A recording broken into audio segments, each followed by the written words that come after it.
प्यारे बच्चों, आज हम आपके लिए एक जबरदस्त सबक आमोज कहानी लाए हैं। इस कहानी में अब देखेंगे कि अक्ल हमेशा ताकत पर कैसे जीत जाती है। तो तैयार हो जाएं एक दिलचस्प और जादुई सफर के लिए। And don't forget to like, subscribe and share with your friends. एक घने जंगल के बीचों बीच एक बड़ा सा पेड़ था जो हर मौसम में मीठे मीठे फल देता था। इस पेड़ पर एक चालाक और खुशबाश बंदर रहता था। बंदर का रोज का काम यही था कि वो शाखों पर झूलता, मीठे फल खाता और खुशी खुशी गाता रहता। इसी पेड़ के नीचे एक नदी बहती थी। नदी में एक बड़ा और ताकतवर मगरमच्छ रहता था। एक दिन मगरमच्छ भूखा था और पानी से ऊपर आया तो उसने बंदर को दरख्त पर बैठे देखा। बंदर ने मुस्कुराते हुए दरख्त से फल तोड़ा और मगरमच्छ की तरफ उछाल दिया। मगरमच्छ ने वो फल मजे से खाया और खुश हो गया। यूं रोज रोज बंदर फल देता रहा और मगरमच्छ खाता रहा।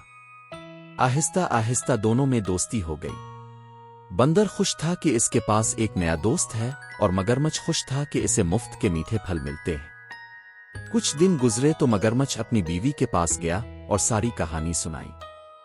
बीवी ने लालच से कहा, इतने मीठे फल खाने वाला बंदर का दिल कितना मीठा होगा, मैं वो दिल खाना चाहती हूं। मगरमच्छ घबरा गया मगर बीवी के इसरार पर मान गया। अगले दिन मगरमच्छ दरिया के किनारे आया और खुशी खुशी बोला, दोस्त आओ, मैं तुम्हें अपनी बीवी से मिलवाऊंगा। मेरी पीठ पर बैठो, मैं तुम्हें पार ले चलता हूं। बंदर खुशी खुशी पीठ पर बैठ गया।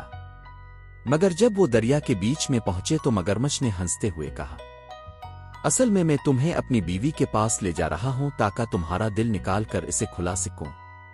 ये सुनकर बंदर घबरा गया मगर उसने अपनी अक्ल से काम लिया। वो बोला, अरे दोस्त, दिल तो मैं दरख्त पर छोड़ आया हूं, अगर चाहिए तो मुझे वापस ले चिल्लू ताका मैं दिल ले आऊं। मगरमच्छ बेवकूफ बन गया। इसने बंदर को वापस किनारे पर ला खड़ा किया।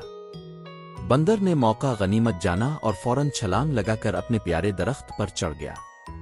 ऊपर जाकर वो जोर से हंसने लगा और कहा, दोस्त याद रखो, अक्ल ही सबसे बड़ी ताकत है। तुम चाहे कितने भी ताकतवर क्यों ना हो मगर अक्ल वाले को नहीं हरा सकते। यूं प्यारे बच्चों, ये सबक मिला कि अक्ल हमेशा ताकत पर गालिब आती है। Thanks for watching.